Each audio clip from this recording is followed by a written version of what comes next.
Eu tinha acabado de fazer um vídeo dizendo que vida de político não é fácil não. Olha onde a gente ficou, no prego.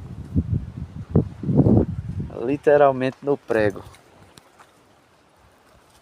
Pneu furado. Vai botar o vereador galã de pureza, o vereador mais bonito de pureza pra... É ele mesmo. Vai botar ele aí pra remendar o pneu. Trocar aqui o pneu no meio do nada. Depois eu vou mandando mais notícia aqui dessa aventura da gente.